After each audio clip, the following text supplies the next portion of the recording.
श्री स्वामी समर्थ. आपल्या सर्वांचे स्वागत आहे माझ्या या यूट्यूब चॅनलवर. स्वामी महाराजांच्या कृपेने आपल्या सर्वांच्या सर्व इच्छा मनोकामना पूर्ण होत येणारा प्रत्येक दिवस हा सुखाचा, समाधानाचा आणि आनंदाचा जावो, ही स्वामींचरणी प्रार्थना करते आणि आपल्या आजच्या या व्हिडिओला सुरुवात करते.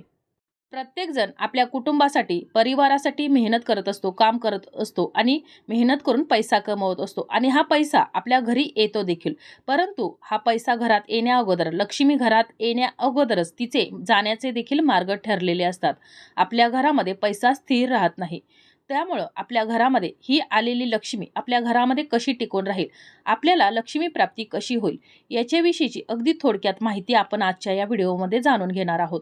आपल्या घरामध्ये लक्ष्मी स्थिर राहावी, आपल्या कष्टाची धनसंपत्ती, पैसा आपल्या घराबाहेर जाऊ नये, यासाठी आपल्याला काही उपाय करायचे आहेत आणि त्याचबरोबर आपल्याला काही नियम देखील पाळायचे आहेत.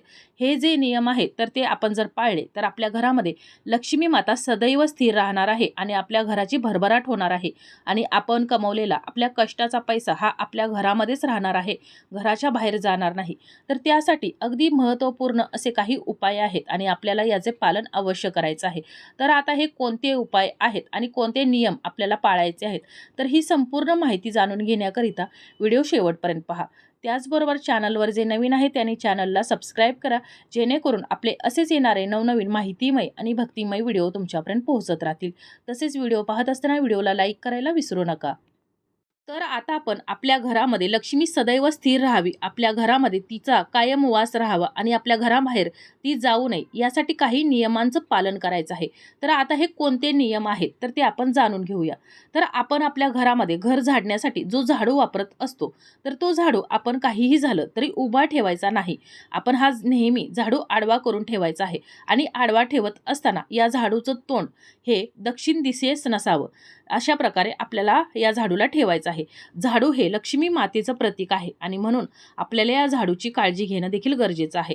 तसेच आपल्या घरामध्ये जर मीठ सांडलं असेल तर ते मीठ कोणाच्या देखील पायाखाली येऊ नये, याची आपल्याला विशेष काळजी घ्यायची आहे. त्यानंतर आता आपल्याला हे मीठ भरून पाण्यामध्ये टाकायचं आहे, कारण मीठ हे समुद्रात असतं. लक्ष्मी माता ही समुद्रकन्या आहे आणि लक्ष्मी माता आणि मिठाचा खूप जवळचा संबंध आहे आणि त्यामुळं हे मीठ पायाखाली कधीही येणार नाही, याची आपल्याला काळजी घ्यायची आहे. आणि आपण हे मीठ कधीही पायाखाली येईल असं ठेवू नये किंवा खाली पडू द्यायचं नाही, याची आपल्याला विशेष काळजी घ्यायची आहे. आणि ही लक्ष्मी माता असल्यामुळं आपण जर या मिठावरती जर पाय दिला तर लक्ष्मी माता आपल्यावरती नाराज होऊ शकते आणि आपल्या घरामधून निघून जाऊ शकते. त्यामुळं आपल्याला या गोष्टीची काळजी घ्यायची आहे. त्यानंतर आपल्याला संध्याकाळी दिवे लागण्याच्या वेळेला ज्या 3 वस्तू मी आता सांगणार आहे तर त्या वस्तू चुकूनही कोणालाही द्यायच्या नाहीत. तर त्यातील पहिली जी वस्तू आहे ती म्हणजे मीठ. आता आपण अगोदरच ऐकल्याप्रमाणे की हे मीठ हे लक्ष्मी स्वरूप असल्यामुळं आपण हे मीठ कोणालाही द्यायचं नाही. तसेच या दिवे लागणीच्या वेळेला आपल्याला आपल्या घरातील झाडू आणि पैसे या 3 वस्तू म्हणजेच मीठ, झाडू आणि पैसा या तिन्ही वस्तू लक्ष्मीकारक असल्यामुळे आपल्याला या तिन्ही वस्तू घराच्या बाहेर जाऊ द्यायच्या नाहीत. संध्याकाळी लक्ष्मी घरात येण्याची वेळ असते आणि म्हणूनच आपल्या घरातून ही लक्ष्मी ही घराबाहेर जाऊ नये, याची आपल्याला विशेष काळजी घ्यायची आहे. तसेच दही, ताक, लोणी, दूध या वस्तू गायीपासून प्राप्त होत असतात आणि गाय ही लक्ष्मी माता आहे आणि म्हणूनच या वस्तू देखील आपण या तिन्ही सांजेच्या वेळेला, दिवे लागण्याच्या वेळेला चुकूनही कोणाला देखील द्यायच्या नाहीत. तसेच सूर्यास्तानंतर आपल्या घरातील केर, कचरा किंवा ज्या इतर काही वस्तू आहेत तर त्या उकिरड्यावर किंवा कचरा पेटीत चुकूनही टाकायच्या नाहीत. तसेच आपल्या घरामध्ये काहीही झालं तरी बंद घड्याळ ठेवायचं नाही, कारण बंद घड्याळ जर आपल्या घरामध्ये असेल तर आपली होणारी प्रगती देखील थांबते. त्यामुळं काहीही झालं तरी आपल्या घरामध्ये बंद घड्याळ ठेवायचं नाही. तर आता आपण आपल्या घरामध्ये कायमस्वरूपी लक्ष्मी माता स्थिर राहावी, यासाठी आपण काही नियमांचं पालन करायचं आहे. तर ते नियम आत्ता आपण जाणून घेतले. आता आपल्या घरामध्ये माता लक्ष्मी सदैव स्थिर राहावी यासाठी काही उपाय करायचे आहेत. तर आता ते कोणते उपाय आहे तर ते जाणून घेऊया. तर आपण ज्या वेळेला सकाळी रोज आपल्या घराची फरशी साफ करत असतो, पुसत असतो, तर त्यावेळेला त्या पाण्यामध्ये आपल्याला थोडंसं मीठ आणि हळद आणि गोमूत्र टाकायचं आहे आणि हे पाणी तयार करून मग आपली फरशी आपल्याला साफ करायची आहे. तर असं केल्यानं आपल्या घरामध्ये जी नकारात्मक शक्ती असते तर ती दूर होण्यास यामुळे मदत होते. त्याचबरोबर आपल्या घराचा जो मुख्य दरवाजा आहे, उंबरठा आहे, तर तो रोज सकाळी आपल्याला स्वच्छ पुसून घ्यायचा आहे आणि त्याची आपल्याला दररोज पूजा करायची आहे.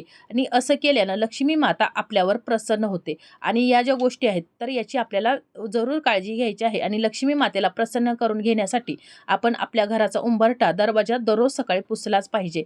त्याचबरोबर आपल्या घरामध्ये जर काही तुटलेल्या वस्तू किंवा फाटलेले कपडे असतील तर ते आपल्याला घरातून बाहेर काढायचे आहेत. आणि हे कपडे किंवा हे तुटलेल्या वस्तू आहेत तर त्या आपल्या घरामध्ये एक प्रकारची नकारात्मक ऊर्जा निर्माण करत असतात आणि त्यामुळं आपल्याला या घरामध्ये आपल्या चुकून ही वस्तू ठेवायच्या नाहीत.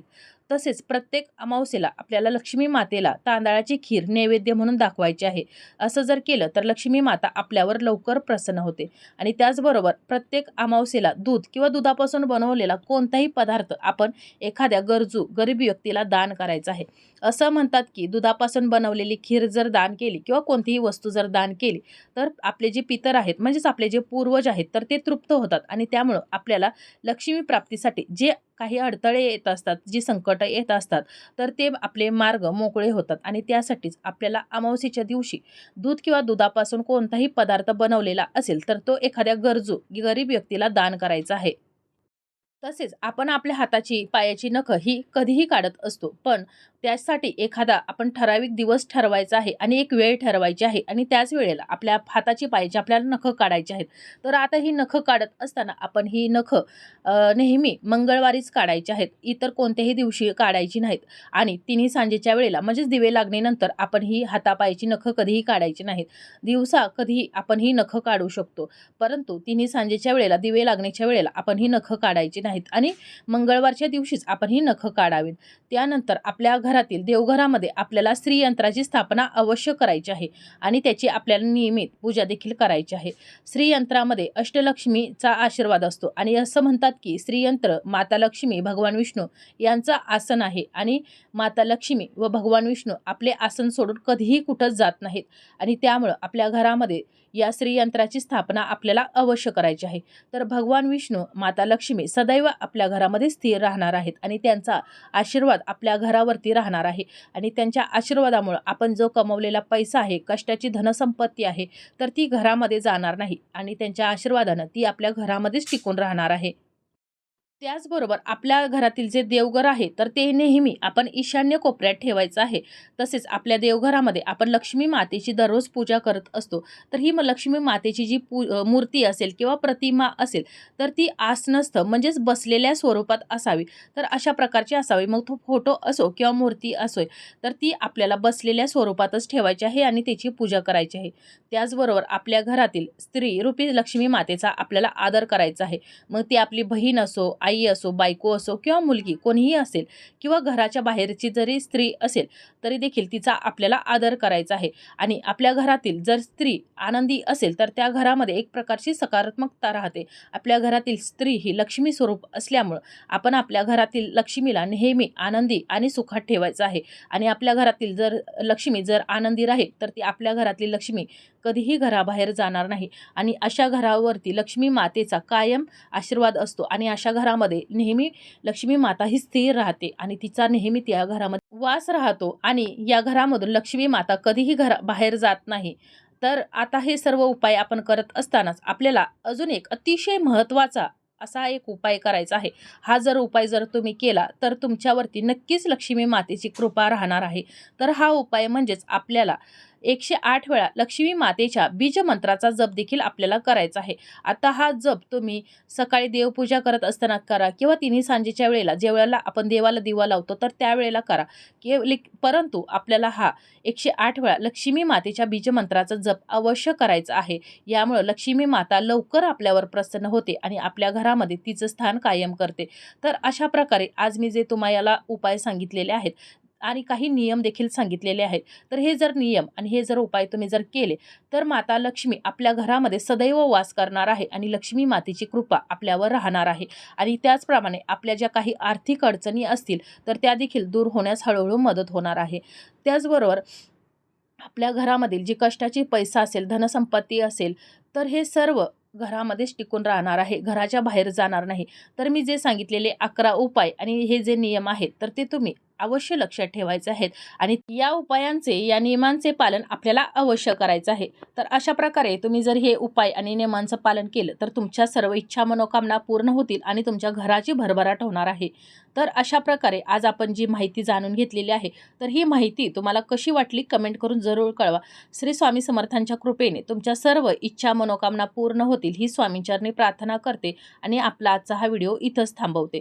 तुम्हाला ही माहिती जर आवडली असेल तर हा व्हिडिओ जास्तीत जास्त शेअर करा, जेणेकरून ही महत्त्वपूर्ण माहिती सर्वांजवळ पोहोचेल आणि याची पुण्यप्राप्ती तुम्हालाच होईल। त्याचबरोबर चॅनलवर जे नवीन आहेत त्यांनी चॅनलला सबस्क्राईब करा आणि लवकरच भेटू अशाच एका नवीन माहितीमय आणि भक्तिमय व्हिडिओसोबत। तोपर्यंत धन्यवाद।